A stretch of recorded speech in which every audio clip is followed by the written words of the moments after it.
운동하면 도파민이 200에서 300% 올라가요. 운동을 하게 되면 미토콘드리아의 기능도 좋아질 뿐더러 숫자가 늘어나게 되고 사이즈도 커집니다. 뇌에 있는 미토콘드리아도 같이 좋아지기 때문에 운동이 뇌 영양제잖아요. 쓸데없는 영양제 먹지 말고 운동만 해줬어도 아이들 집중력뿐만 아니라 여러 가지 기억력부터 인지력 이런 문제 해결 능력 다 좋아졌을 텐데 앉아있게만 하니까 맨발 걷기를 하는 순간 따갑고 막 아프고 각각의 새 감각이 다 뇌에서 인지하기 시작하는 거예요. 우울증 치료제로 약물을 먹어서 해결이 안 되시던 분들이 이런 미주신경을 전기를 자극을 주는 걸 했더니 이분들이 획기적으로 우울과 불안이 좋아진다는 연구 결과들이 많이 나오거든요. 운동하고 생활습관 질환으로 이런 당뇨병이 1년 안에 정상으로 바뀌어진 게 60%가 정상이 됐고 준 약을 꾸준히 먹은 사람은 단 12%만이 정상이 됐다라는 게 당뇨가 생기면 당뇨는 이거는 치료할 수 없다. 나는 평생 약 먹어야 된다가 아닌 게 이제 검증이 이미 충분히 되고 있는 거야. 국내에서 이제 당뇨병 환자를 대상으로 운동과 라이프스타일 개선을 해가지고 효과를 보신 이야기를 하셨는데요. 보신 분들이 구체적으로 어떤 운동을 또 어떤 식단을 어떻게 하는지 궁금하실 것 같아요. 네. 어떻게 했을까요? 그 운동은 일단 저희들이 일주일에 3번 만나서 하는 운동을 했고요. 그때 이제 같이 들어갔던 운동은 유산소 운동과 근력 운동을 복합적으로 거의 1대 3, 1대 5 정도로 저희들이 트레이너가 환자들을 운동시키는 식으로 해서 진행을 같이 했고요. 혹시 종목은 어떤 거였나요? 종목으로 하면 이제 근력 운동 한 8가지 정도를 복합적으로 저희들이 세트를 나눠서 저희가 진행을 했고, 그다음에 이제 이 유산소 운동은 트레드밀 걷기 정도로만 해서 실내에서 하는 식으로 저희가 실험용으로 그렇게 운동을 했습니다. 아, 걷기만 했다는 거죠? 네, 트레드밀에서.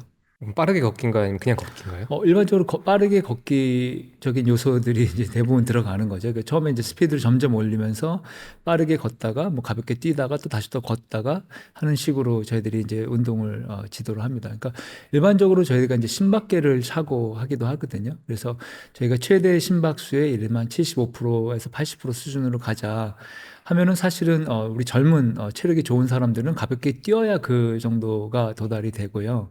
한 40대, 50대 여성분들 같은 경우에서는 사실은 빠르게 걷기만 해도 이미 70에서 80%가 되기 때문에 그런 심박수를 가지고 저희가 이제 운동 강도를 조절하게 되면 어떤 분은 빠르게 걷기, 어떤 분은 가볍게 뛰기 뭐 이 정도의 운동이 되었습니다. 그러면 주 3회 정도? 네네. 그렇게 그냥 하루에 와서 네. 유산소와 근력 운동을 같이 하는 것만으로도 운동이 끝났다는 거죠. 그럼요. 자, 그런데 이제 그 연구는 저희가 그렇게 연구를 수행을 했고요. 네. 다른 연구들 보면 이런 경우가 있어요. 그러니까 근력 운동이 좋을까, 뭐 유산소 운동이 좋을까 했을 때 좀 비만하신 분들 같은 경우에 유산소를 해야겠다. 왜냐면 나는 지방을 빼야 되니까 유산소를 해야겠다고 하시고 유산소를 시작하신 분들이 많거든요. 그분들이 대부분 많이 하는 게 걷기를 하세요. 그러면 이제 대부분 고관절, 무릎 관절 이상을 느끼셔서 운동을 지속하지 못하는 경우가 많아요. 그래서 실제 아예 그런 연구가 있었는데 오히려 조금 비만하신 분들은 근력 운동이 더 효과적이다라는 얘기도 있어요. 근데 저는 어떻게 생각을 하냐면 네. 운동을 처음 시작하시는 분들은 유산소 운동은 몸풀기 정도로만, 특히 이제 좀 체중이 나가시는 분들은 몸풀기 정도로만 가볍게 한 10분, 20분 정도 걸으시고 그다음에 근력 운동을 하셔야 관절에 부담이 없이 오히려 관절이 튼튼해지시고, 예, 그게 어느 정도 그러면서 다이어트를 같이 해서 체중을 좀 빼시고 그 다음에 유산소 운동으로 예를 들면 트레드밀 걷기라든가 등산이라든가를 하셔야지, 그렇지 않고 몸이 비만하신 분들이 바로 그런 유산소 운동을 하신다고 등산이라든가 걷기를 하시다가 대부분 관절에 무리가 가시고 그로 인해서 운동을 못 하시고 그런 다음에 운동은 내 체질이 아니야 하고 포기하시는 분들이 너무 많습니다. 그래서 그거는 환자마다 또는 대상자마다 자신의 관절의 상태에 따라 조금씩 다르게 저희들 운동을 제시하고 있습니다. 그리고 좀 흥미롭게도 어쨌든 뭐 그런 관절의 부하를 떠나서도 근력 운동을 이렇게 일찍 시작해주는 게 의미가 있다는 거네요. 그럼요. 그러면 이제 사실 교수님을 좀 처음 보시는 분들이 다 느끼는 게 그 체격이 보통이 아니십니다. 네. 네, 좀 다른 이야기인데 교수님은 운동을 어떤 걸 하세요? 저는 일단 근력 운동 좋아하고요. 네, 네, 근력 운동을 저희 루틴이 있거든요. 네, 네, 제가 이제 운동 관련 연구를 오랫동안 하고 네, 또 가르치다 보니까 어떤 근육이 어떻게 쓰여져야 되고 또 어떤 근육은 어떻게 짧아질 때 어깨에 어떤 통증을 유발하고 이런 것들이 이제 제가 점점 알아가면서 저 나름대로의 스트레칭과 운동 방법들을 조금 개발해서 하고 있는데 그냥 간단하게 말씀드리면 저는 첫 번째 들어가서 하는 운동은 스트레칭 중에서도 이제 상체 스트레칭 그리고 이 전반적인 몸의 스트레칭을 한 다음에 그 다음에 바로 오버헤드 스쿼트로 갑니다. 그러니까 오버헤드 스쿼트요? 손을 아, 바만 가지고 네. 잡고 스쿼트를 하게 돼요. 역도 네, 동작처럼요. 역도 동작처럼. 네, 이 동작이 중요한 이유는 일반 이 동작을 안 해보신 분들이 하시게 되면 바로 이 바가 앞으로 떨어질 거예요. 유연성이 안 되셔서. 네, 또는 이 동작 자체 인지가 안 돼서. 그래서 최대한 이거를 뒤로 보내야 되는데, 이거 어렵죠. 그 뒤로 보내는 동작 자체가 많은 사람들이 문제를 가지고 있는 소흉근이 뭉치는 거, 예를 들면 우리가 흔히 얘기하는 여기 델토이드에서 앞쪽 부분이 뭉치는 거, 삼각근의 앞쪽. 삼각근의 앞쪽, 그리고 이드, 바이셉의 롱헤드, 그러니까 이드근의 긴 롱헤드, 요게 뭉치고 코라코 브레이킬리어스라고 하는 요 근육들이 뭉치게 되면 어깨가 앞으로 말리게 되거든요. 근데 이걸 오버헤드로 스쿼트를 하게 되는 음, 순간 그거를 다 늘어나지 않으면 그 동작이 나오지가 않습니다. 그렇죠. 네. 그러니까 그 자체가 앞에 뭉쳐진 것들을 펴주는 동작이 되고요. 음, 또 그 다음에 이제 등에 우리가 얘기하는 견갑골이 있잖아요. 요 사이에 이제 근육들이 여기 이렇게 붙여줘 줘야 이게 이렇게 뒤로 가거든요. 네.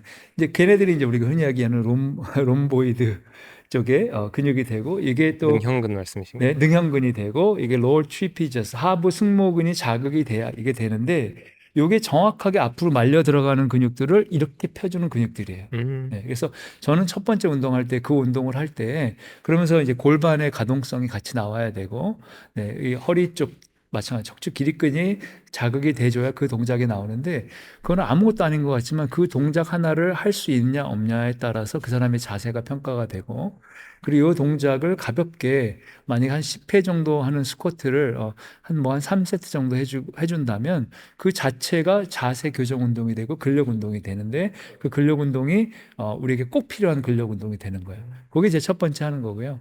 그 다음엔 스네치를 스네치요? 스네치 완전히 풀로 하는 앉았다 하는 스네치를 가볍게 해서 3세트 정도 하고요. 그 다음에 클린을 하고요. 그 다음에 스쿼트를 합니다. 오, 이렇게 하는 이유는 저희가 이제 운동을 하는 게 단관절, 다관절이 있잖아요. 네. 그럼 내가 어떻게 설명할 수 있을까요? 하체 운동을 한다. 오늘 하체 날이야. 하고 앉아서 무릎을 피는 레그 익스텐션 운동을 한다. 이건 단관절이 무릎 관절. 무릎 관절을 펴주는. 그러니까 우리가 흔히 얘기하는 대퇴사두근 운동을 하는 거예요. 관절이 하나만 이렇게 개입된다라고 보시는 그렇죠. 건가요? 단관절이 되는 거죠. 근데 만약에 내가 오늘 하체 하는 날에 스쿼트를 한다고 칠게요. 스쿼트는 기본적으로 세 개의 관절이에요. 무릎 관절, 힙 관절, 허리 관절. 어, 네. 그래서 이게 허리 운동이라고 사람들이 생각을 안 해요. 근데 제가 미국의 캐나다에서 박사학위를 할 때 노인들을 운동시키는 그 연구에 같이 참여를 한 적이 있었는데 노인들을 12주 동안 근력 운동을 시켰는데 이분들이 허리 아팠던 분들이 다 허리가 좋아지는 거예요. 그래서 저는 그때 이렇게 생각했어요. 운동 잘 몰라서 아니 왜 하체 운동을 하는데 허리가 좋아지지? 라고 생각을 했었어요. 근데 스쿼트를 생각해 보시면 스쿼트 앉는 자세에 허리가 위치가 이렇게 됩니다. 일어나면 이렇게 됩니다. 음, 이건 완전 백 익스텐션 허리 운동이에요. 그러니까 허리 관절이 쓰여지죠. 힙 관절도 쓰여지죠. 무릎 관절 쓰여지죠. 그러니까 얼마나 많은 근육이 쓰여지겠어요. 근데 그 스쿼트 동작에다가 예를 들면 우리가 클린을 한다면 이거를 해서 완전히 앉았다가 일어나는 게 이제 스쿼트 동작이 됐죠. 그러면 땡기는 동작 등 운동 됐죠. 이거를 미는 동작 팔꿈치 운동 됐죠. 어깨 운동 됐죠. 그러니까 내 몸에 있는 모든 관절을 쓰는 운동이 되기 때문에 저는 이제 기본적으로 그 운동을 하고 끝날 때도 있고 네. 아, 예, 그래요? 예. 그래서 그 운동을 이제 중량을 올려가면서 하고 끝날 때도 있고, 그거를 조금 더 발전시키면 뭐 그 다음 동작으로 이제 저 같은 경우는 이제 포트바라든가, 포투바. 그래서 복근 운동이죠. 그래서 매달려 가지고 근데 토트바를 일반적으로 하듯이 반동을 이용하지 않고 저는 조금 그 자체를 몸의 스트레칭으로도 생각을 하고 그 다음에 코어만 아이솔레이션 코어로 이렇게 드는 식으로 토트바를 한다던가 이제 그런 식의 근력 운동을 하는데 이런 식의 근력 운동들을 이 중간에 운동과 운동 사이에 레스트 인터벌이라고 하거든요. 운동 사이 휴식. 요거를 좁히게 되면 유산소 운동이 됩니다. 음. 네, 그래서 방금 말씀드린 그 루틴을 스쿼트까지 가는 거를 중량 올리게 하면 45분 정도 걸리거든요. 아, 빠르게 하는 거네요. 그러니까 빠르게 할 수도 있고 횟수를 늘릴 수도 있고, 음. 네, 이런 식으로 진행을 하면 제 심박수가 150에서 160까지 올라갑니다. 그러면 이제 그게 저한테는 유산소 운동이 되는 거예요. 그래서 제가 트레드밀 달리는 거 워낙 싫어해가지고 제 나름대로의 유산소 운동 능력을 그렇게 좀 키우기도 하고 이제 그게 제가 루틴으로 하는 운동이고요. 그 밖에는 이제 제가 아내와 함께 등산 요새 자주 다니고, 네, 그 밖에 특별히 다른 운동을 많이 하지는 않습니다. 이제 그럼 조금 더 넘어가서요. 이제 운동이 몸에 좋다는 건 어쩌면 네, 좀 상식이 된 느낌이 네, 네, 있습니다. 네, 제가 다이어트를 처음 연구했을 때 기억나는 게 그때는 다이어트 할 때 운동이 되게 중요하다고 다들 입모아서 얘기했고요. 근데 운동이 중요했던 이유가 칼로리를 태우기 때문에 네, 아니면 근육량을 늘려줘서 근육량이 많아지면 칼로리가 더 많이 타는 몸이 되기 때문이었어요. 네, 네. 그러니까 칼로리 약간 이론론적인 관점인 것 같아요. 아, 네, 네, 네, 근데 지난 10년 사이에 되게 많은 어떤 패러다임의 변화가 좀 보이고 이 사람들이 단순히 칼로리 문제가 아니라 운동이 어떤 몸의 대사 어떤 문제를 개선하거나 활성화시키는 방식을 통해서 몸에 좋다라는 이야기를 하시는 분들이 많이 보이는 것 같아요. 네, 네, 네. 그래서 지금 누군가가 교수님한테 운동이 몸에 왜 좋습니까라고 물어보면 어떻게 답하세요? 아주 좋은 질문이세요. 사실은 저도 공부를 계속 하고 있거든요. 근데 예전에는 이론론적인 생각으로 운동을 많이 접근했었어요. 그러다가 제가 그 생각을 달리한 이유가 키토제닉 연구를 하기 시작하면서 우리 몸이 비만해지는 거는 칼로리를 많이 먹어서가 아니다라는 걸 그때 제 눈으로 확인을 하게 된 거예요. 또 쥐들이었나요? 네, 아까 그 키토제닉 다이어트를 할 때 왜냐하면 저희들이 동물을 이 쥐를 100% 지방을 줬었거든요.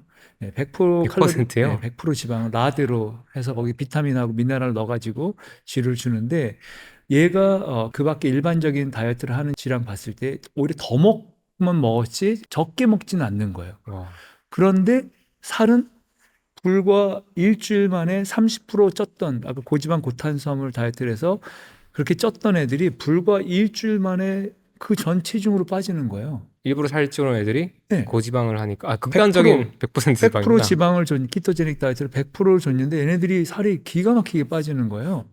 그래서 이거는 왜 이러냐 하고 걔랑 저랑 같이 연구하는 친구랑 이게 똥으로 나왔나 보다. 이게 소화를 못 시키고 그래서 저희가 실제로 이거를 밤 칼로리 메터라 그래서 걔를 똥을 태워서 열이 얼마가 나오는 걸 가지고 킬로 칼로리를 계산하는 게 있어요. 와, 재밌다. 그랬는데 그게 원인이 아니었어요. 그 차이가 아니에요. 그러니까 별별 다른 거를 다 했는데 결론에는 뭐였냐면 사진을 인프라레드로 이걸 사진을 찍었더니 등이 불이 타고 있어요. 갈색 지방에서 지방을 아까 얘기한 에너지 남는 것들을 태우고 있는 거예요.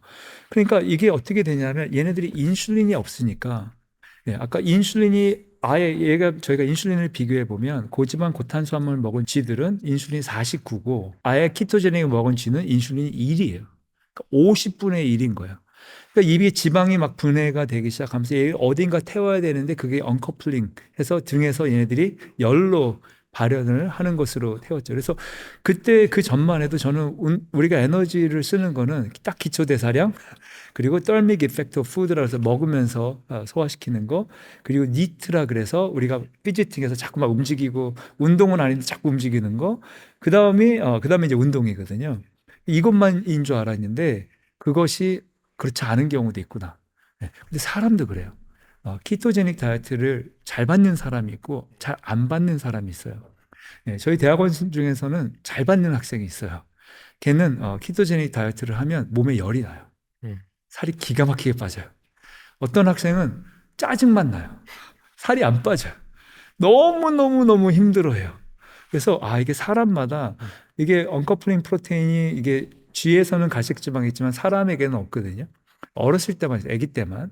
네. 그리고 그게 근육으로 가면 언커플링 프로테인 1, 2 해가지고 근육 같은 데 있는데 오히려 근육에서 에너지를 태우는 사람들이 있는 것 같아요. 그래서 그건 유전적으로 조금 차이가 있다. 그래서 다시 결론적으로 돌아가면 저도 역시 이런 운동을 어떤 칼로리를 소비하는 쪽의 차원으로만 생각을 했었지만 그 뒤로 그게 달라지게 된 그 계기가 그렇게 되었고요. 그럼 이제 거꾸로 이제 아까 얘기하신 것 중에 운동이 우리 몸에 좋아요? 라는 질문을 많이 받아요. 근데 그 말은 저는 거꾸로 질문을 바꾸죠. 네. 운동이 몸에 좋다는 말은 무슨 말이에요? 어, 네. 운동이 몸이 좋다는 말 무슨 말일까요? 심지어 이제 저는 암 연구를 하니까 예, 운동이 암에 좋아요? 라고 의사 선생님들이 물으시는 경우도 있고 환자분들도 물으시는 경우도 있고 그래요. 그러면 저는 이렇게 얘기를 해요.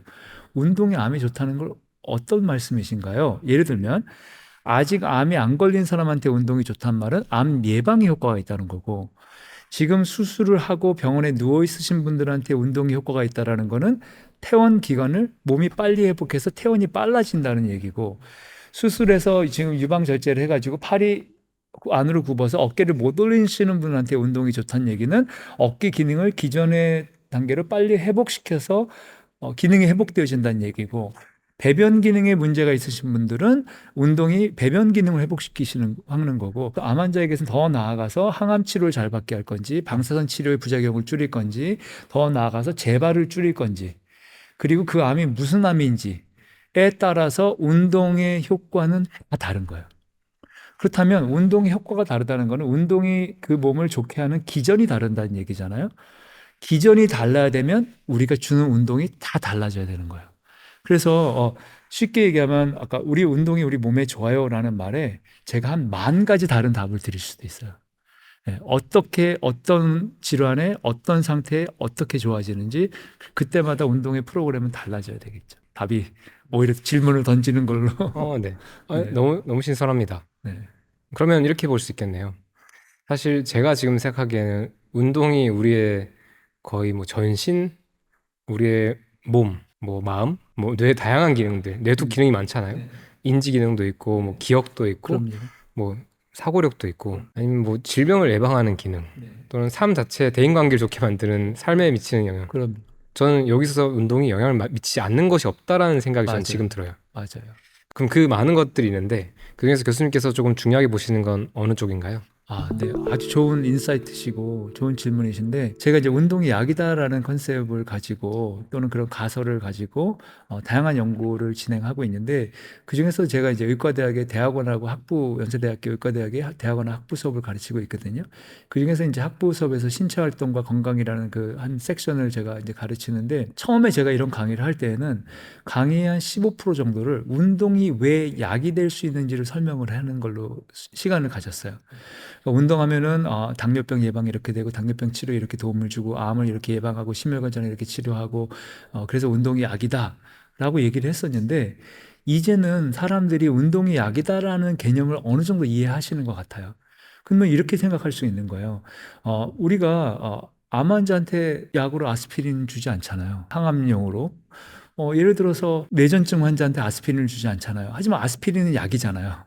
그러니까 운동이 약이다라고 해서 그 하나의 약이 모든 거에 통한다는 건 아니잖아요. 그렇죠. 네, 그러니까 이제는 각각의 질환별로 그 사람의 무엇을 좋게 할 건지에 따라서 운동의 종류가 바뀌어야 되고 운동의 효과를 확인하는 방법이 달라져야 된다. 그래서 저희들은 이제 그런 연구들을 할 때 명확하게 그럼 이 사람의 뭐를 좋게 할 거냐? 인슐린 저항성을 낮출 거냐? 염증을 낮출 거냐? 이 사람의 인지 기능을 좋게 할 거냐? 이 사람의 관절 기능을 좋게 할 거냐? 관절 중에서도 어떤 관절에 문제가 있으니까 어떻게 좋게 할 거냐?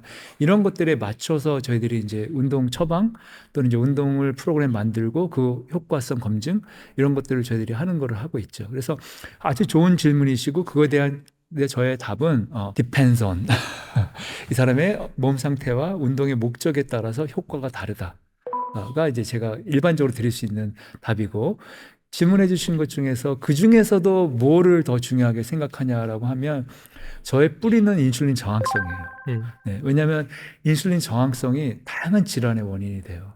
그 당뇨병만이 아니고 그 심혈관 질환이 되고 그것이 암의 원인이 되기도 해요. 그래서 인슐린 저항성이 높으면 인슐린 레벨이 높잖아요. 인슐린 수치가 올라가면 암 위험도가 올라가요. 그러면 당뇨병 환자들 중에서 당뇨병 약을 쓸 때 옛날에는 메포민이라는 약하고 그리고 또 가장 많이 쓰는 게 이 인슐린 분비 촉진제가 있어요. 네, 그래서 설포니유리아라 그래서 인슐린 분비 촉진제가 있었는데 이 두 가지 효과를 어쨌든 당뇨가 진단됐으면 옛날에 이 두 가지 종류의 약을 처방받았을 거거든요. 그리고 나서 이 사람들이 한참 지나서 암 발병의 위험을 봤어요. 그랬더니 전반적으로 당뇨 환자들은 암 발병 위험이 올라가 있는 건 맞아요. 근데 그 치료약으로 메포민을 쓴 사람은 오히려 암 발병 위험이 떨어졌어요. 근데 아까 그 인슐린 분비 촉진제, 설포니유리아 쪽에 계통을 약으신 분들은 이 암 발병의 위험이 2배, 3배 올라가 있어요. 그러니까 인슐린 저항성 자체가, 그리고 우리 몸의 인슐린 자체가 암의 위험도를 결정한다는 얘기예요. 그러니까 또 똑같이 암을 치료받으시고 항암 치료까지 끝나신 분들 중에서 체중 관리 안 하시고 인슐린 저항성을 관리 안 하신 분들은 인슐린이 높은 상태로 유지가 될 거잖아요. 이분들은 유방암, 대장암 재발 위험이 올라가요. 그러면 이제 저희들은 이런 분들을 대상으로 운동을 통해서 인슐린 저항성을 떨어뜨리고 인플라메이션이라든가 여러 가지 이런 것들이 어떻게 좋아지는가를 보고 하는 게 이제 저희들의 연구가 되는 거죠. 그래서 다시 돌아가면 그 중에서도 저희가 가장 중요하게 생각하는 것은 인슐린 저항성이다. 그리고 그것이 워낙 다른 질환에 영향을 미치기 때문에 저희들은 그 다른 질환들도 다 연구를 하고 있다. 그 중에서 저희가 요새 최근에 더 관심을 가지고 제가 좀 궁금하고 조사해 보려고 하는 거는 이 알츠하이머가 제3의 당뇨라 그래요. 타입 3 다이비티스라고 얘기를 하거든요. 왜냐하면 인슐린 저항성이 뇌에도 생길 수가 있어요. 네, 인슐린 저항성이 뇌에 생기게 되면 기본적으로 글루코즈를 제대로 효과적으로 에너지를 쓸 수가 없게 되잖아요. 그러면 뇌 기능이 떨어지잖아요. 그래서 이게 비단 우리 몸만이 아니라 우리 뇌까지. 그러면 알츠하이머만이겠어요? 우리가 얘기하고 있는 다양한 그런 모든 뇌가 에너지가 있어야 결국에는 그것이 이런 뉴로 트랜스미터도 만들게 되고 새로운 시냅시스를 연결하고 이런 모든 뇌세포를 만들고 이게 다 에너지가 쓰여지는 그런 행동인데 그런 현상들인데 에너지가 제대로 공급이 안 되는 뇌에 인슐린 저항성이 있다면 이 기능이 전반적으로 떨어지겠죠. 그래서 저는 이 모든 질환의 가장 대사 질환의 핵심을 인슐린 저항성으로 보고 그걸 개선하는 쪽으로 하는 게 저의 중요한 연구 테마 중에 하나입니다. 당뇨 환자가 있을 때 운동을 한 사람과 안 한 사람 사이에서 뭐 어떤 차이가 있나요? 차이가 많죠. 예. 일단 당뇨 환자들 중에서 운동을 하고 안 하고 해서 첫 번째 차이는 합병증이 생기느냐 안 생기느냐. 네. 왜냐하면 당뇨의 합병증의 가장 큰 합병증은 우리가 흔히 얘기하는 이 매크로 바스큘러 디지즈라 그래서 대혈관, 그래서 심장 이 합심증이라든가 그게 더 되면 동맥경화가 심장에 진행이 되면 이제 심장 마비가 오는 거고요. 이 동맥경화가 뇌에 진행이 되면 뇌 혈류량이 줄어들어서 그 자체가 이 치매 중에서도 바스큘러 혈관성 치매가 있거든요. 혈관성 치매의 원인이 될 수도 있고 알츠하이머의 원인이 될 수도 있고. 그러니까 알츠하이머는 아까 말씀드린 대로 당뇨 환자들은 알츠하이머 위험이 올라가거든요. 그러니까 이런 혈관 관련되어진 그 모든 합병증이 예방이 되어질 수 있겠죠. 운동을 하면. 근데 사실은 이 당뇨 합병증은 혈관병이라고 하기도 해요. 왜냐하면 콩팥도 다 혈관으로 돼 있잖아요. 그럼 콩팥으로 가는 혈관이 막히기 시작하면 콩팥의 기능이 떨어지기 시작할 거고 결국 신부전으로 가게 돼서 투석을 하게 되잖아요. 심장으로 가게 되면 심혈관 동맥경화가 돼서 심장 마비 또 여러 가지 문제가 생길 수도 있고 관상동맥 질환이 되고요. 뇌로 가면 뇌 질환이 되니까. 눈도 많죠. 네, 그리고 눈도 신경 완막증도 마찬가지고 그리고 예를 들면 자율신경도 결국에는 신경에 혈관이 가서 신경을 살려줘야 되는데 얘네들이 막히면 이 자율신경 자체가 망가져서 그쪽으로 여러 가지 문제가 생겨요. 예를 들면 남자 같은 발기불능이라든가 여러 가지 그런 문제가 생길 수가 있는데 이런 것들이 당뇨 환자분들이 운동을 하셔서 조절을 하셔야 그런 합병증을 늦추거나 아예 생기지 않게 할 수가 있겠죠. 근데 사실은 그 정도가 아니고 최근에 나온 연구들이 사실은 이제 다이렉트 스터디라 그래서 UK 영국에서 한 다이렉트 스터디가 있고 중동에서 한 디아이뎀 스터디가 있는데 이 연구들은 뭐를 한 거냐면 당뇨 환자의 당뇨가 정상으로 바뀔 수 있냐 보는 실험이에요. 어떤 수치 기준으로 정상으로 혈당이죠. 공복 네. 혈당이요? 네. 그래서 저 같은 경우에 오래전부터 관심을 가졌던 게 아니 당뇨 환자인데 살 빼면 정상이 되니까 정상 혈당이 되면 당뇨가 낫다고 할 수 있는 건가? 분명히 이 사람의 당뇨병 진단 기준은 공복시 혈당인데 하고 이제 히모글로빈 A1C 해서 당활색소로 당뇨를 진단을 하는데 이게 더 이상 나타나지 않는다면 당뇨가 치료된 게 아닌가? 약을 먹지 않은 상태에서. 그래서 그런 궁금증을 항상 가지고 있었거든요. 왜냐하면 운동하다 보면 그런 분들이 생겨요. 근데 이번에 이제 나온 논문이 하나가 이제 그 란셋이라고 뭐 세계 최고의 저널에 이 논문들이 이제 발표가 되고 했는데 결론은 뭐냐면 운동하고 생활 습관 질환으로 이런 당뇨병이 1년 안에 정상으로 바뀌어진 게 60%가 정상이 됐고 준 약을 꾸준히 먹은 사람은 단 12%만이 정상이 됐다라는 게 아까 얘기한 이 디아이뎀 스터디고요.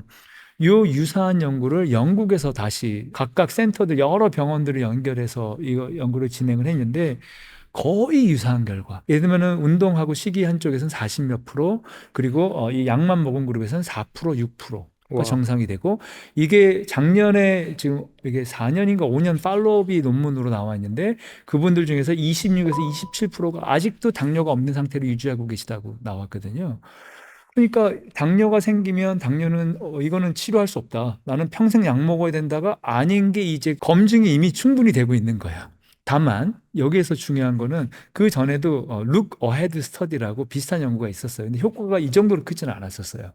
근데 그게 지금 이 연구들을 종합해서 봐보면 당뇨가 생긴 지 5년 이내인 사람, 특히 3년 이내인 사람, 그리고 나이가 60, 50세 전인 사람 일수록 라이프 스타일만 바꿔도 당뇨가 치료되어지는 경우가 훨씬 많아요.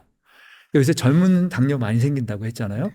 그분들이 빨리 생활 습관 바꾸고 안 좋은 탄수화물 섭취 줄이고 운동하시고 라이프 스타일만 바꿔도 당뇨에서 벗어날 수 있다는 걸 꼭 아셨으면 좋겠어요. 어쩌면 방금 든 생각이 저희는 조금 이런 걸 관심 가지니까 익숙할 수 있다 생각이 들었는데 또 관심 없는 분들한테는 운동이 어디 좋다에 대해서 그냥 궁금할 것 같아요. 그냥 나열해보자면 어떤 것들이 떠오르세요? 사실 좋은 질문이신 게 제가 이제 운동의학이라는 수업을 제가 가르치거든요, 학교에서. 그러면 첫날 수업이 뭐냐면 학생들한테 너희들이 알고 있는 질환의 이름을 대라 그래요. 그러면 칠판이 거의 빼곡하게 막 감기부터 시작해서 어떤 애는 매독이라는 것도 나오고 뭐 별별 뭐 생리불순부터 뭐 별별 애들이 그걸 다 얘기해요. 그러면 저는 애들한테 1시간 동안 다 지랄을 받고 나머지 2시간 동안 이게 하나하나마다 운동이 어떻게 좋아지고 왜 좋아지는지 설명해 주는 게 저의 첫 번째 수업, 첫날 수업이에요. 그걸 2시간 만에 끝내세요? 알 수 있는 만큼만 하는 거죠. 네. 아, 근데 이제 이제 그 중에서 이제 뭐 몇 가지 예를 든다면 남자분들 관심 많을 성기능이 좋아질까? 당연하죠. 그럼 이렇게 질문할 것 네. 같아요. 네. 그러면 네. 성기능이 좋아지는 게 뭔지 네. 먼저 답을 해야 될 것 같아요. 교수님 관심, 이제 사고방식에 따르면. 네. 네. 근데 예를 들면 이런 거죠. 제가 아까 당뇨병 같은 경우가 혈관병이라고 그러죠. 합병증이. 네. 그럼 동맥경화가 생기면 그 동맥경화가 생기는 이유, 뭐 콜레스테롤과 뭐 여러 가지 안 좋은 뭐 여러 가지 얘기를 한참 할 수 있겠지만 간단하게 얘기하면 동맥경화가 생긴다. 그럼 운동하면 동맥경화가 좋아질까요? 당연히 좋아지겠죠. 네. 그럼 우리 몸에 가는 모든 혈관이 건강해지는 거잖아요. 그럼 뇌로 가는 혈관이 좋아지게 되면 뇌 기능이 좋아지겠죠. 네. 심장으로 가는 혈관이 좋아지면 심장 기능이 좋아질 거고, 그러면 그 중에서 남성의 생식기로 가는 혈관이 좋아지면 당연히 생식 기능이 좋아지겠죠. 네. 그러니까 그런 차원으로 이해해 보면, 와, 이거 뭐 우리 몸에 좋은 게 한두 가지가 아니겠는데? 이런 걸 알게 되겠죠. 예를 들면은 그 심정뿐만 아니라 이제 말초 혈관이 또 막히는 사람들도 있어요. 그렇게 되면 걷다 보면 좀 걸으면 다리 아프신 분들이 있는데 이분 역시 운동이거든요.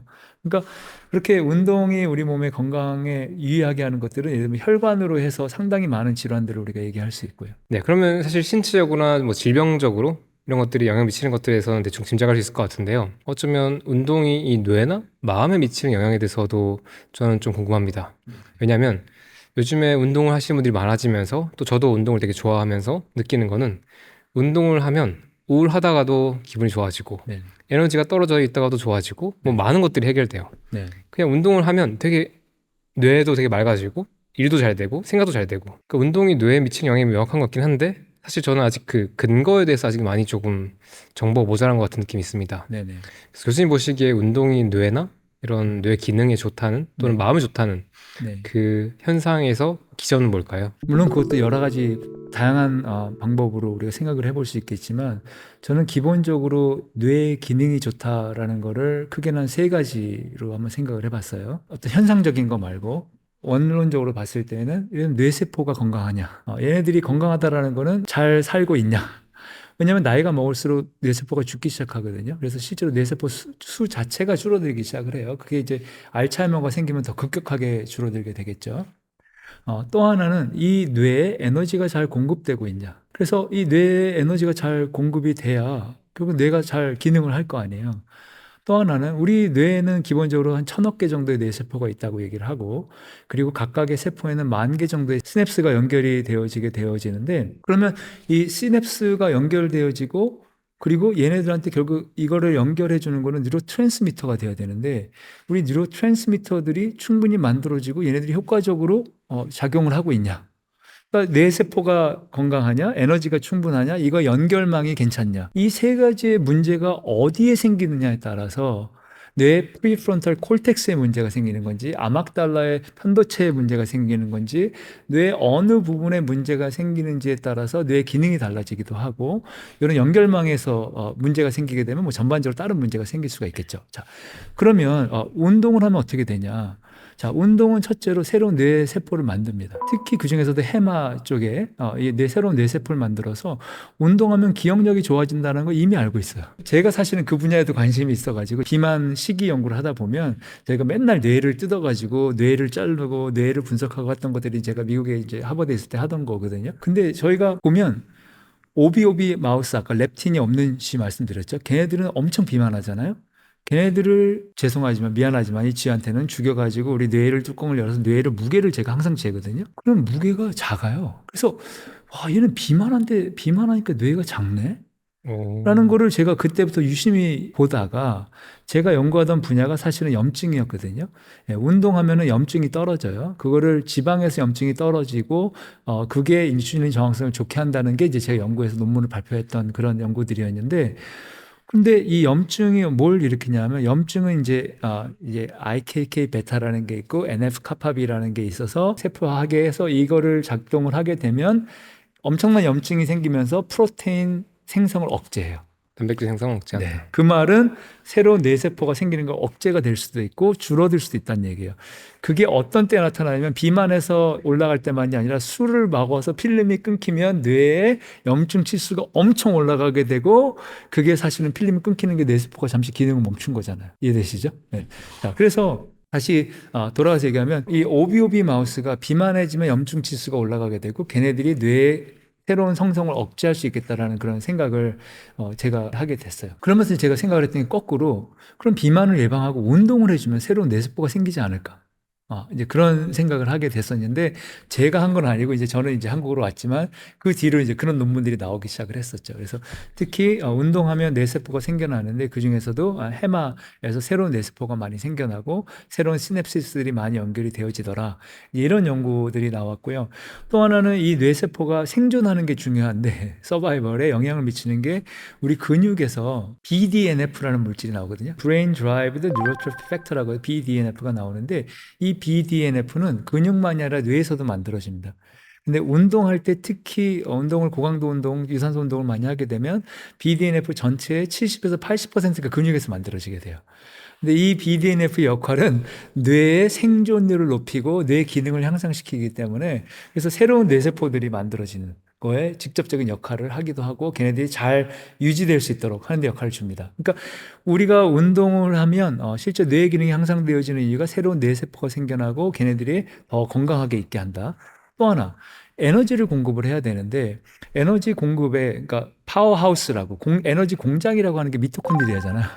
그러니까 미토콘드리아의 운동을 하게 되면 미토콘드리아의 기능도 좋아질 뿐더러 숫자가 늘어나게 되고 사이즈도 커집니다. 그러니까 운동하면은 내 근육과 내 몸에 있는 우리에게는 내 몸에 있는 그런 미토콘드리아만 좋아지는 게 아니라 뇌에 있는 미토콘드리아도 같이 좋아지기 때문에 뇌에 에너지를 잘 공급할 수 있게 됩니다. 네. 자, 그리고 세 번째로 그럼 시냅시스는 어떠냐? 내가 새로운 동작들을 할 때마다 새로운 시냅시스들이 연결되어지고 내가 빨리 달리고 천천히 달리고 내 몸을 인지하고 할 때마다 새로운 시냅시스들이 연결이 되어지기 때문에 얘네들도 새로운 시냅시스가 연결되어지게 됩니다. 자, 근데 미토콘드리아의 기능이 거기서 끝나는 게 아니라 새로운 시냅시스를 만들고 새로운 뇌세포를 만드는 데 영향을 주기 때문에 결국 운동을 통해서 미토콘드리아의 뇌 기능이 그러니까 에너지 공급이 잘 되게 되어지면 뇌 전반적인 기능이 좋아지겠죠. 그러니까 우울했는데 운동하고 나니까 뇌가 머리가 초롱초롱해지고 네, 갑자기 우울했던 기분이 업되기 시작하고 집중력이 안 돼서 막 앉아있는데 자꾸 딴 생각만 하던 사람들이 갑자기 집중력이 좋아지고 그렇게 되는 거죠. 그 예 중에 하나 도파민을 예를 들면 운동하면 도파민이 200에서 300% 올라가요. 네, ADHD의 원인 중에 하나가 도파민 부족이거든요. 그래서 ADHD 약이 도파민이 다시 몸으로 흡수되어지는 재흡수되는 걸 억제하는 게 ADHD 약이잖아요. 그러니까 운동하면 집중력이 좋아지잖아요. 운동하면 해마가 좋아지고 기억력이 좋아지잖아요. 전전두엽의 전반적인 혈류량이 증가되니까 전전두엽이 활성화되고 그러니까 당연히 의사 판단, 뭐 사리 분별이 더 확실해지고 감정적이지 않고 즉흥적이지 않고 더 그거를 잘 이성적으로 감정을 억누를 수 있게 되고 감정 조절이 되고 그래서 이게 전반적으로 뇌 기능을 좋게 하기 때문에 이런 정신 건강 관련해서 매우 매우 좋은 그런 효과를 보이는 것 같습니다. 방금 이제 운동이 시냅스 연결에 되게 좋다고 하셨잖아요. 네. 그러니까 이건 운동을 안 해보신 분들은 좀 이해 안 될 수도 있는데 이 새로운 어떤 우리가 동작을 해보면 한 번도 안 했던 거 해보면 되게 서툴잖아요. 그렇죠. 근데 반복을 하는 과정에서 네. 그게 익숙해지고 가능해지더라고요. 그럼요. 그때 제가 딱 느끼는 것 같아요. 이게 뇌에 없던 회로가 새롭게 지금 만들어졌구나. 그럼요. 그걸 생각해보면 어린애들이 어릴 때 네. 막 많이 움직이고 운동하는 게 정말 이 뇌 발달에 좋겠다라는 게 정말 중요합니다. 느껴지는 것 같아요. 그럼요. 안 해봤던 움직임? 네. 네. 그래서 나이가 먹을수록 저 같은 경우 이제 그 계획 중에 하나가 60이 먹으면 이제 새로운 언어를 배운다던가. 네. 근데 저는 언어를 배우는 것보다 새로운 운동을 배운다던가, 댄스 스포츠 같은 건 배워보고 싶어요. 아니면 드럼을 배운다던가, 새로운 악기를 배운다던가 이런 것들이 사실은 뇌 건강 유지에 상당히 좋다고 하는 이유가 네. 새로운 시냅스들이 계속 만들어지는 거예요.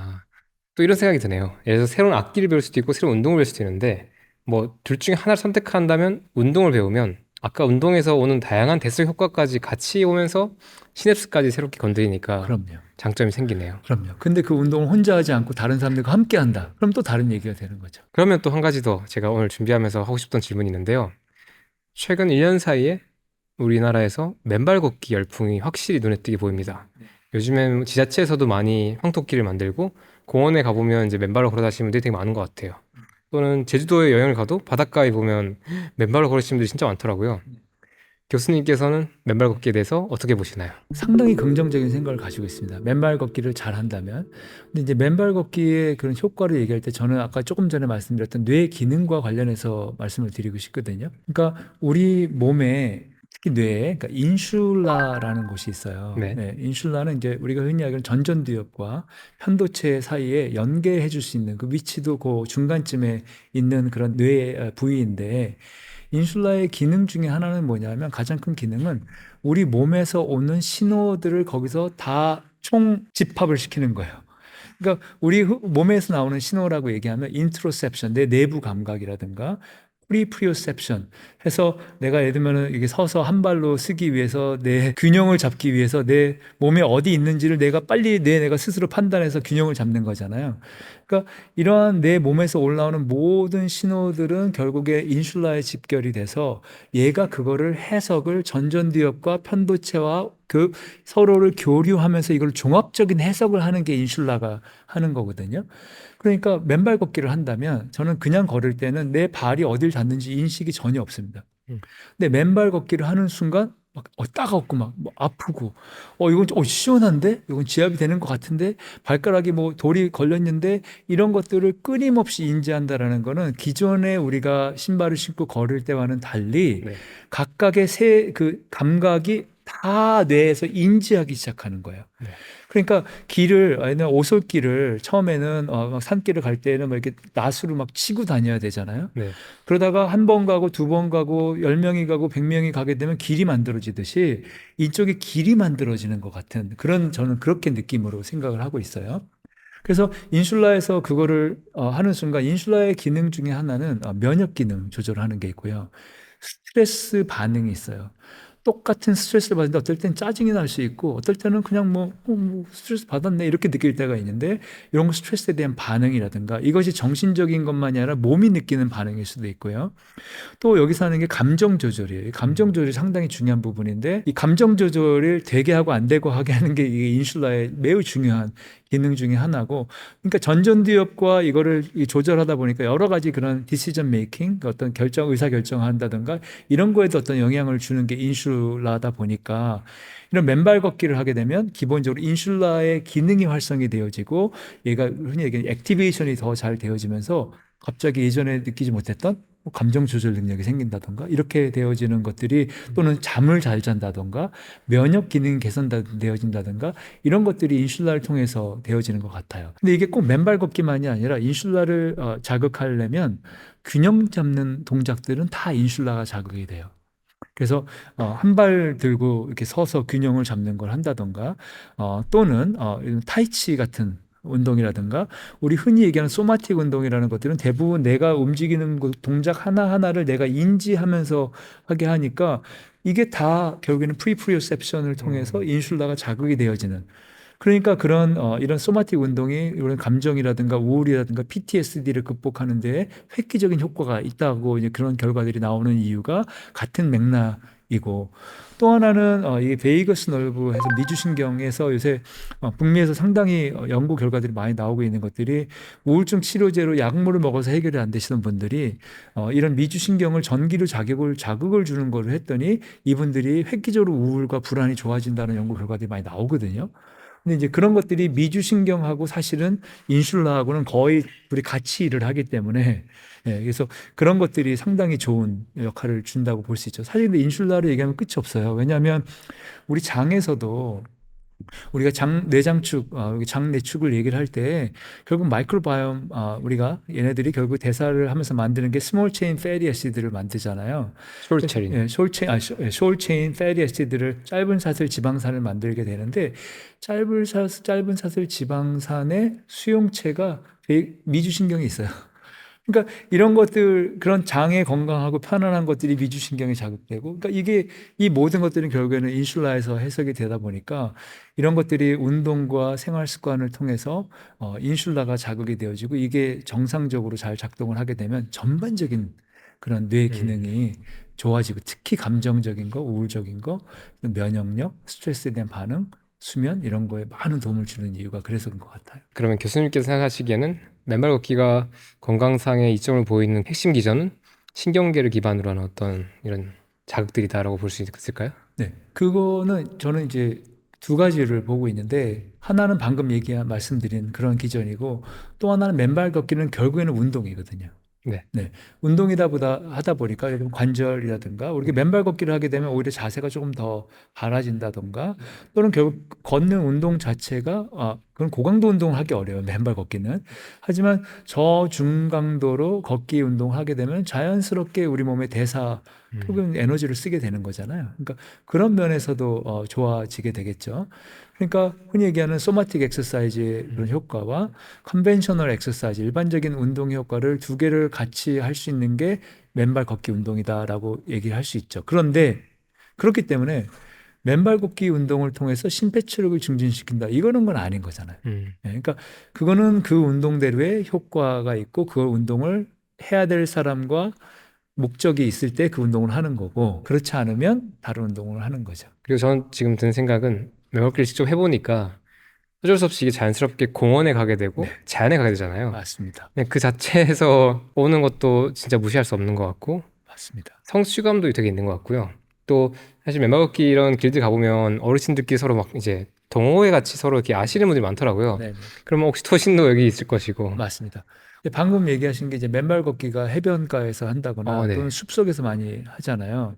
그럼 또 다른 효과가 나타나는 거예요. 그러니까 예를 들면 똑같은 운동이라고 하더라도 야외에서 햇빛을 맞으면서 운동을 할 때는 세로토닌 분비가 올라갑니다.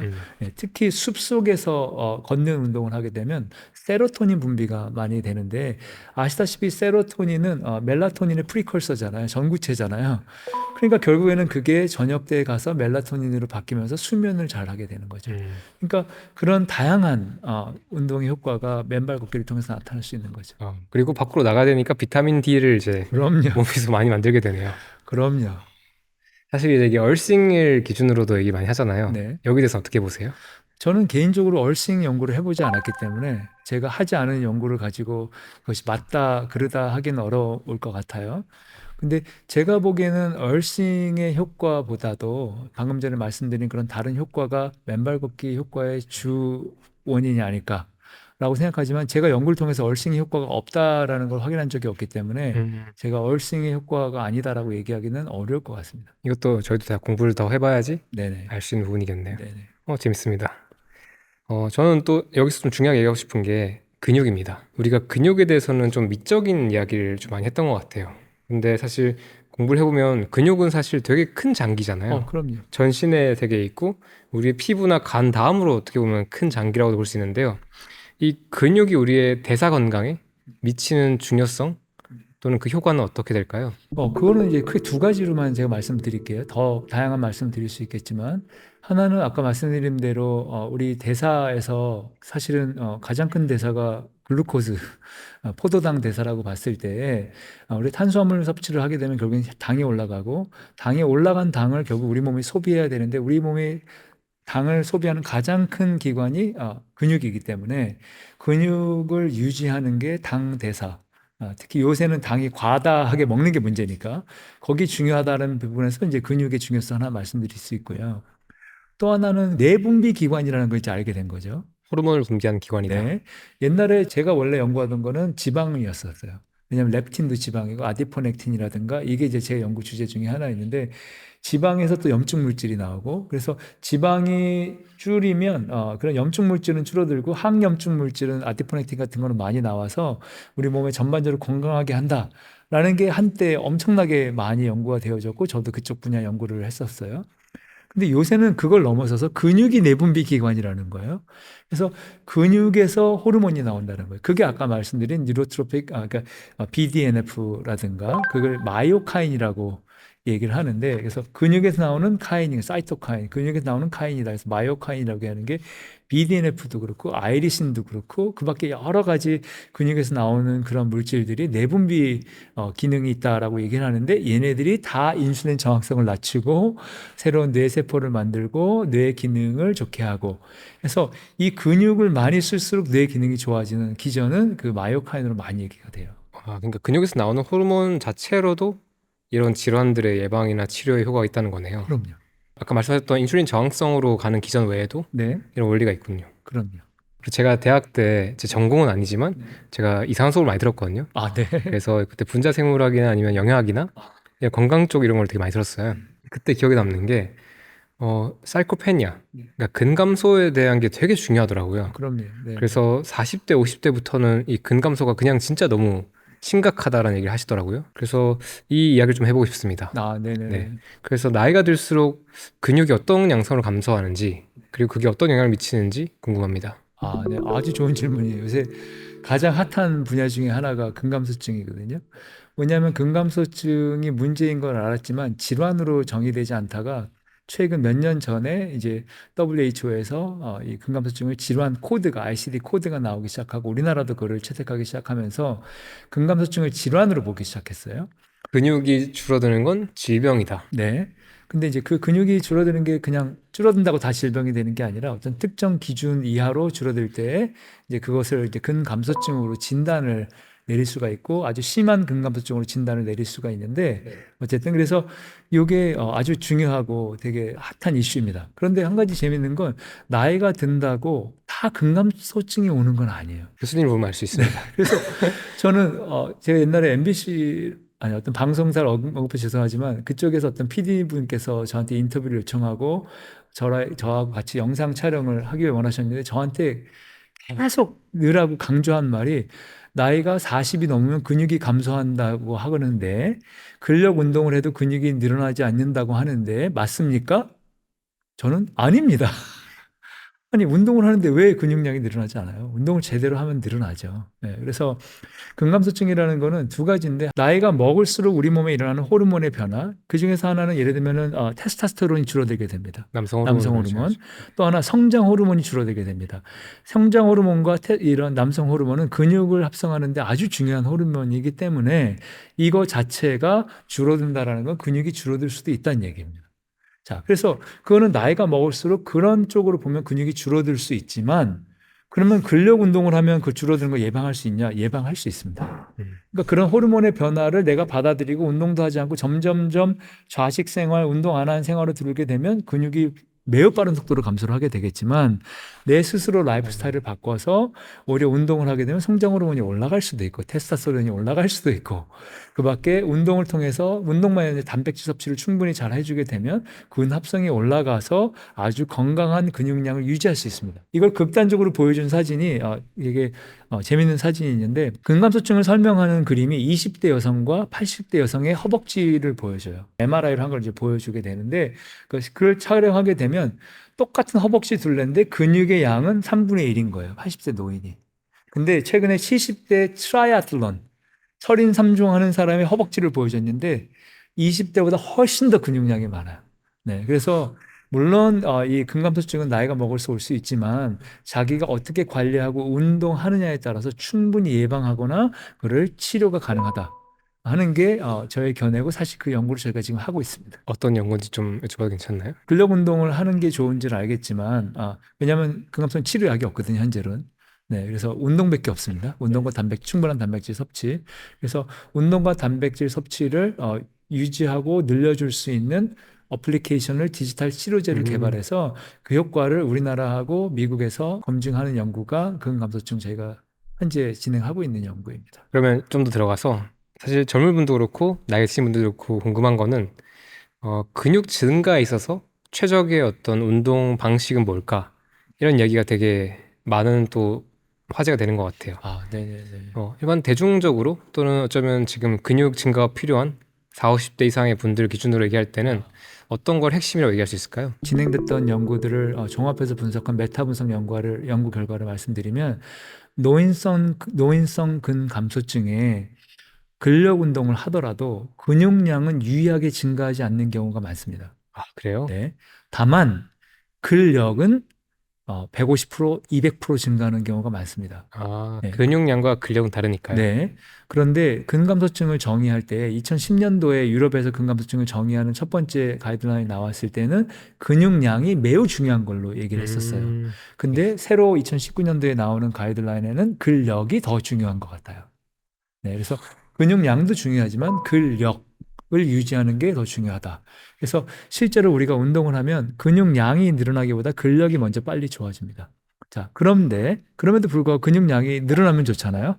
자, 근육량이 늘어나는 거는 두 가지 메커니즘으로 일어나게 되어지는데 하나는 근섬유 자체가 커지는 거예요. 하나의 근섬유가 더 빵빵해지는 거예요. 네. 요게 이제 하이퍼트로피라고 얘기를 하고 그리고 또 하나는 새로운 근섬유가 생겨나는 거예요. 네. 네, 이거 하이퍼플레이지아라고 얘기를 하는데 이 두 개 다 일어납니다.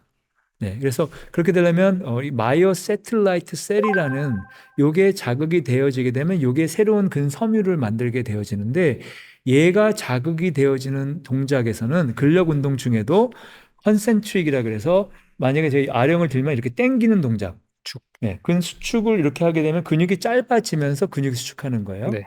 네, 이렇게 할 때보다 근육이 늘어나면서 근육이 수축하는 신장성 수축, 이센트릭 머슬 컨트랙션을 할 때에 얘가 마이오세듈라이트 셀이 더 자극이 됩니다.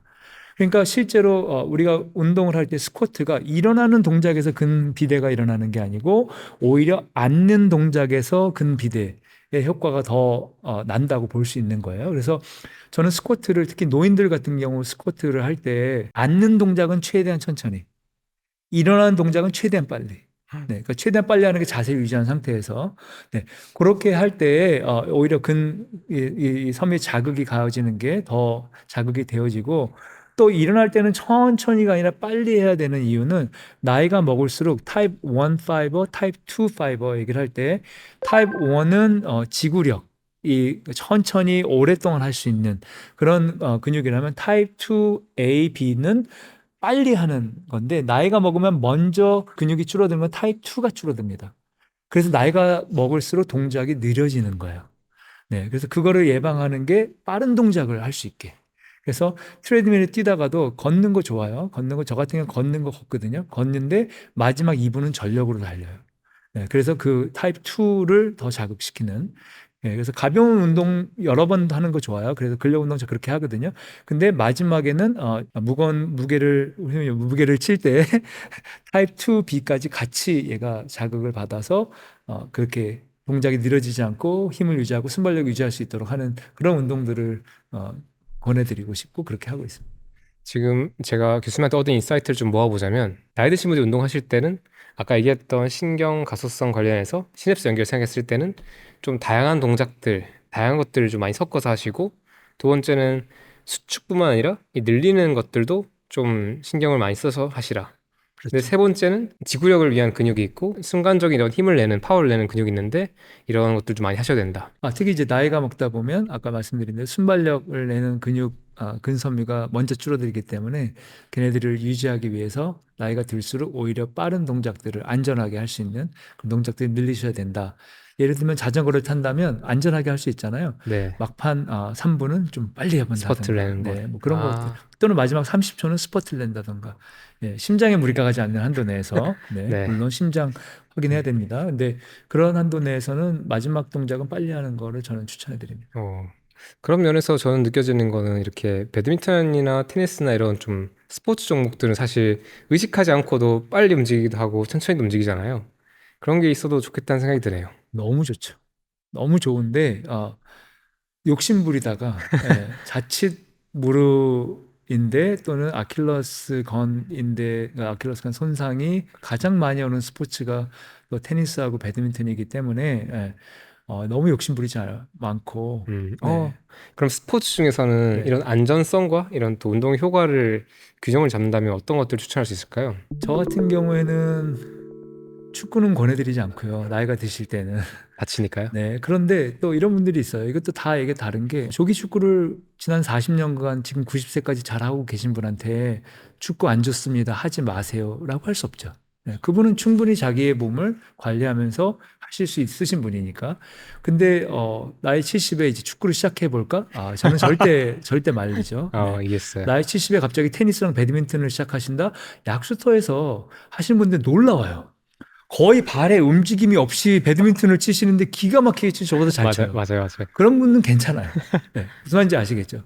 그래서 그게 사람마다 다릅니다. 그래서 저희가 나이가 먹으면 요새 사실 엄청나게 뜨는 스포츠가 피클볼이라는 게 있어요. 피클볼이요? 피클볼요. 네, 그래서 피클볼은 예를 들면 테니스랑 탁구랑 합쳐놓은 게임 같은 게 있거든요. 그래서 전 세계에서 가장 빠르게 성장하는 스포츠 중에 하나예요. 처음 들어봤습니다. 네, 그래서 피클볼 같은 경우가 상대적으로 그나마 관절에 안전하면서 상당히 이 진입 장벽이 낮아서 한 번도 안 쳐보신 최겸님과 저는 몇 번 쳐본 제가 단 10분 만에 같이 그 게임을 둘 다 즐길 수 있도록 할 수 있는 게 피클볼이라는 게임이 있거든요. 그래서 그런 게임 같은 경우가 상당히 좋은 안전하게 하지만 순발력을 같이 키울 수 있는 그런 게임 중에 하나가 아닐까. 근데 저는 이제 그걸 할 수 있는 순발력, 안정성과 순발력을 할 수 있는 게 근력 운동이라고 또 봐요. 근력 운동 아까 안전한 거, 레그 프레스를 그냥 기구를 이용해서 안전하게 할 수 있잖아요. 좀 통제된 상황에서 네. 하니까요. 네, 가볍게 대신 마지막에 빠르게. 그러네요. 네, 얼마든지. 그래서 맞네요. 헬스장에 가서 운동을 하시더라도 이렇게 안정적으로 수행하다가도 좀 마지막 후반이 나온 시점에는 뭐 휴식 시간을 줄인다던가 네. 좀 속도를 빠르게 좀 간다던가 네네. 그런 식으로 할 수 있겠네요. 그럼 그렇게 할 수 있죠. 재밌습니다. 심지어는 가벼운 거. 그러니까 예를 들면은 저 같은 경우는 이 전문 트레이닝을 시킬 때 periodization이라고 해서 주기화 원리를 사용하거든요. 운동을 처음 하시는 분한테 무겁게 하면 바로 다치고요. 가볍게, 아주 상당히 가볍게 여러 번 반복하게 해서 심지어는 50번, 100번까지도 벤치프레스를 하기도 해요. 네. 그렇게 되면 관절의 건하고 인대가 먼저 튼튼해져요. 그 다음에 이제 이거를 넣는데, 그 중량을 올리는데, 이거를 우리 운동선수한테 했더니, 얘가 이거를 천천히 100번을 한 거예요. 저는 몰랐어요. 제가 우리 트레이너한테 그렇게 하라고 얘기를 하고 저는 안 했는데, 교수님, 이 트레이닝 너무 좋은데, 제 스피드가 떨어졌습니다. 그래서 왜? 어떻게 운동하는데? 하고 봤더니 천천히 하는 거예요. 그래서 미안하다. 내가 더 자세하게 알려줬어야 되는데, 가벼운 거를 최대한 빨리. 네. 그렇게 되면 스피드가 줄지 않으면서 근지구력이 향상되어지게 되거든요. 그러니까 충분히 가볍게 안전하게 스피드를 올리면서 할 수 있는 방법이 있습니다. 좋습니다. 네. 너무 좋은 인사이트인 것 같아요. 제가 한 가지 조금 더 들어가면 여자분들 중에서 사실 몸이 두꺼워질 거라고 걱정을 하면서 근력 운동을 기피하시는 분들이 많이 보이는 것 같아요. 그래서 여자분들은 사실 이렇게 웨이트 트레이닝 자체가 좀 거부감이 있는 느낌도 있고요.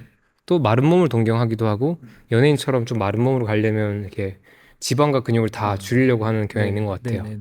이런 여성분들한테 근육 또는 근육 트레이닝이 필요한 이유는 무엇일까요? 첫째, 자세가 아름다운 분이 아름다웠습니다. 네. 근데 자세를 만드는 거는 근육이거든요. 네. 그래서 똑같이 이렇게 서 있을 때도 자세가 망가지게 되면 그 자체가 엄청난 관절의 부하뿐만 아니라 보기에도 좋지 않습니다. 그래서 심지어는 미를 위해서도 네. 근육을 균형 있는 근육을 갖추어 주는 게 좋다라는 말씀을 드리고 싶고요. 그리고 나이가 아까 네. 들수록 우리가 근감소가 있다고 했잖아요. 네, 네. 근데 젊을 때 못 만들어 놓으면 네. 나중에 사실 이렇게 자연스럽게 자세들이 그럼요.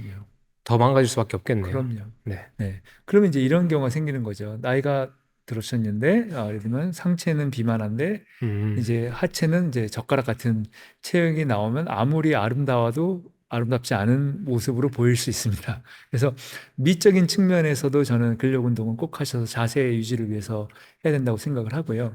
그리고 사실은 여성분들은 그렇게 걱정하실 만큼 근력 운동을 해도 근육이 늘어나지 않습니다. 네. 그래서 근육이 늘어나는 정도는 본인은 어떻게 느끼실지 모르겠지만 남자분들이 보기에는 되게 건강한데, 되게 건강해서 건강미가 있는데 이렇게 느끼지, 여자 마동석인데? 라고 느끼는 경우는 없습니다. 자, 그럼 여자 마동석이라고 하는 우리 제 제자인데, 네. 그 친구는 왜 이렇게 근육이 많냐? 걔는 그렇게 훈련을 하는 거죠. 걔는 국가대표잖아요. 국가대표 수영선수잖아요. 근데 또 특이하게 여자분들 중에서도 남성 호르몬이 좀 높으신 분들이 있습니다. 그런 분들은 조금 운동했는데 근육이 나오는 경우 있는데 이런 경우는 거의 없습니다. 네. 그런 분들이 그러면 이제 본인 그걸 조절해서 가볍게, 너무 무겁게 막 3대 500 이런 거 하지 마시고 그런 여자분들은 가볍게 한 번에 들 때 우리 보통 지구력을 뭐 15번 들려고 하는데 저는 30번 들려고 하거든요. 30번, 50번 들려고 해요. 그래서 가볍게 그렇게 여러 번을 한다고 해서 절대로 근비대가 막 마동석 같이 되지 않습니다. 그래서 그런 이유에서 저는 여자분들이 꼭 근력 운동을 하셔야 된다.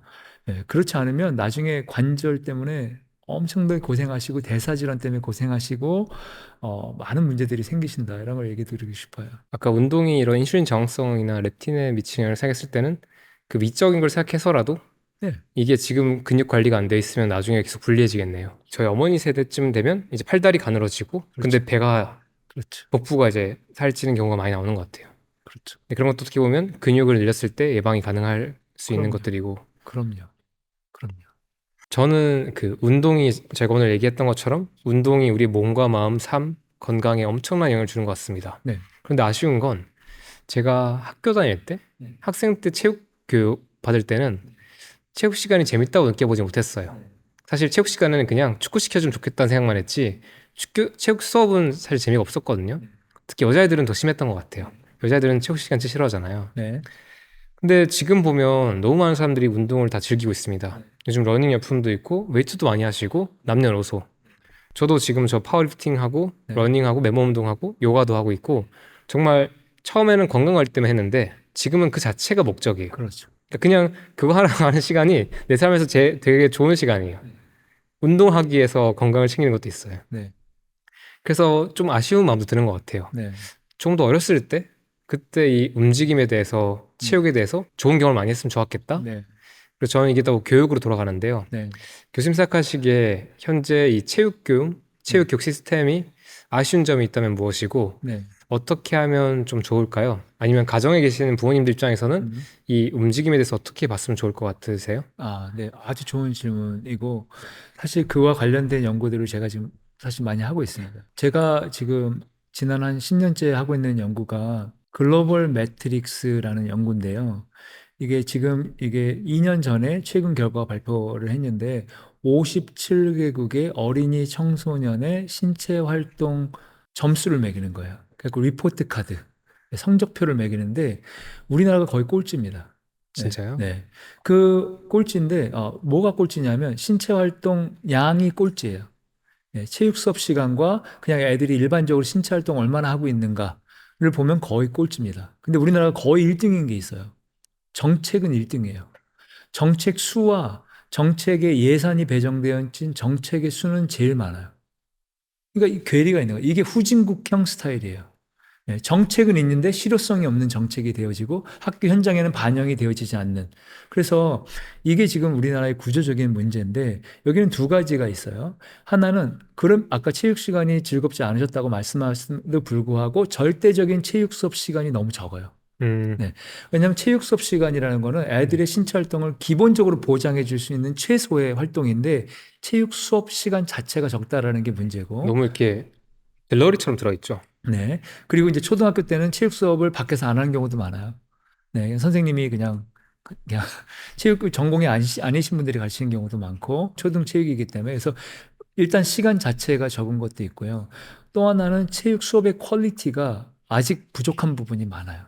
그래서 아까 말씀하셨다시피 그냥 공 주고 노는 거라든가 그나마 뭐 해도 되는데 그냥 줄 서가지고 농구 슛 몇 번 하니까 체육 수업이 끝난다거나 이런 것들이 문제인데 이런 것들이 요새 젊은 체육 교사들 위주로 체육 수업에 대한 많은 연구들이 이루어지고 있고 더 신체 활동을 높이고 심박수를 높이고 이런 쪽으로 가자고 하면서 더 즐거운 요소들을 많이 넣고 그런 쪽에 많은 그런 노력들이 요새 일어나고 있습니다. 그래서 제 생각에는 조금 더 나아지지 않을까 하는데 정책적으로 체육 수업이 더 많이 보장돼야 되는 게 지금 아주 큰 숙제 중에 하나입니다. 그리고 또 이제 문제 중에 하나는 사실 어떻게 보면 이 입시 제도 자체도 문제가 있는 것 같아요.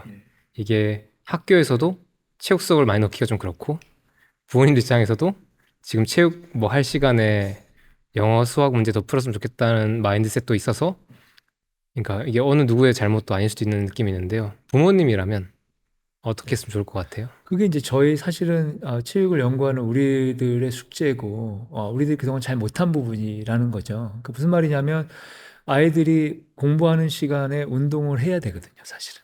네. 운동을 하고 잠을 자야 되거든요. 근데 우리는 운동 시간을 줄이고 잠을 줄여서 공부를 시켰거든요. 근데 사실은 우리가 학습을 하게 되면 기본적으로 단기 기억은 히포캠퍼스에 있다가 이게 자는 동안에 장기 기억으로 넘어가는 거잖아요. 그러니까 잠을 잘 자줘야 되는 거고 운동이 뇌 영양제잖아요. 쓸데없는 영양제 먹지 말고 운동만 해줬어도 아이들 집중력뿐만 아니라 여러 가지 기억력부터 인지력 이런 문제 해결 능력 다 좋아졌을 텐데 그거를 빼고 앉아있게만 하니까 그게 문제였던 거죠. 근데 그런 부분들에서 더 많이 계몽이 되어지고 정부에서는 정책적으로 그런 문제를 되고 미디어에서 점점 그런 내용을 많이 다뤄줄수록 사실은 좀 문제가 해결되지 않을까라고 생각이 듭니다. 근데 그중에서 이쪽에 관심 있으신 분들은 운동하시는 뇌라고 운동하시는 뇌요? 뇌, 네이퍼빌 고등학교에서 똑같은 그런 질문을 가지시고 책 선생님이 뭘 했냐면 왜 수행평가가 다 꼭 농구를 골을 몇 개 넣고 슛을 몇 개 하고 몇 초에 달렸는가인가. 왜냐면 선천적으로 잘 달리는 애들, 잘 넣는 애들 이런 애들은 다 잘하고 점수 잘 받고 그렇게 뭐 그거에 상대적으로 좀 더 비만한 애들 이런 애들은 더 못하고 이거는 옳지 않다 해가지고 수행평가를 이렇게 했어요. 달리기를 시킨다면 달리기를 시켜서 심박계를 채고 차우고 달리기를 시켜서 심박수가 높은 순으로 점수를 주는 거예요. 그러니까 열심히 뛴 애들은 다 만점인 거예요. 심박수 다 올라가니까. 와, 재밌다. 네. 그렇게 하면서 수행평가를 그런 잘하고 잘 못하고를 하던 거를 노력 위주로 바꾸고 수업을 재미 위주로 바꾸니까 아이들이 체육 활동을 즐기기 시작했고 연교시 체육이 활성화되기 시작했고 걔네들의 독해 점수가 58점이 올라갔고 수학 점수가 거의 90점이 더 올라가요. 90%가.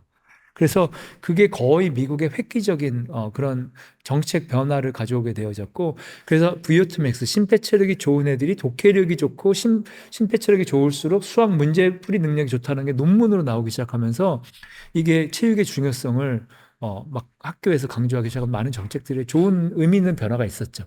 그게 이제 운동하시는 뇌라는 책에 보면 자세히 나오고 있습니다. 뭐 하나의 사례일 뿐이지만 제가 되게 감사한 게 뭐냐면 저희 부모님이 편도체가 되게 안정화되어 있어가지고 제가 어렸을 때 공부하라는 소리를 거의 안 들었거든요. 네. 그래서 제가 어렸을 때 친구들이랑 같이 야구하고 축구하는 걸 되게 좋아했어요. 그래서 초등학교 5학년 때까지 항상 그냥 학교 마치면 해가 질 때까지 항상 야구를 했습니다. 네. 그러다가 이제 나중에 5학년쯤 되니까 애들이 다 학원 다니기 시작해가지고 이제 그때 학원을 다니기 시작했는데 네네네. 그게 너무 감사하더라고요. 지금 돌아보니까 어렸을 때 그 스포츠라는 거를 그냥 계속 뛰어놀고 햇빛 쐬고 놀았던 게 있어서 물론 이제 그때 제가 영어를 막 처음 학원을 갔는데 1, 2, 3, 4를 못 쓰니까 이제 학원에서 지금까지 뭐 했냐 이러는데 네네네. 근데 저는 이렇게 공부라는 게 중요한 건 언제 뭐 빨리 많이 외우냐 빨리 시작하냐가 아닌 것 같아요. 네, 맞아요. 그래서 혹시 어머니들 너무 마음 급하실 수밖에 없을 것 같긴 한데 네네. 아무리 봐도 나중에 뭔가 이렇게 많이 마음 근력 세게 유지하는 친구들을 봐도 의외로 운동 움직임 어렸을 때 많이 한 친구들이 많더라고요. 맞습니다. 네네. 오히려 너무 어렸을 때 그렇게 주입 많이 된 친구들이 좋은 대학은 가는데 힘이 없어요. 그리고 좋은 대학 못 갈 가능성도 많습니다. 공부만 해가지고는. 그리고 사실 이제 대학 가는 게 막 의미가 있는가 할 때도 있고요. 이제 이 이야기를 통해서 또 그냥 제 개인적으로 교육에 대해서 관심이 너무 많아가지고요. 네. 움직임에 대해서도 사람들이 또 좋은 영감 받았으면 좋겠습니다. 오늘 운동과 근육에 대해서 이야기 나눠봤습니다. 네, 고맙습니다. 감사합니다.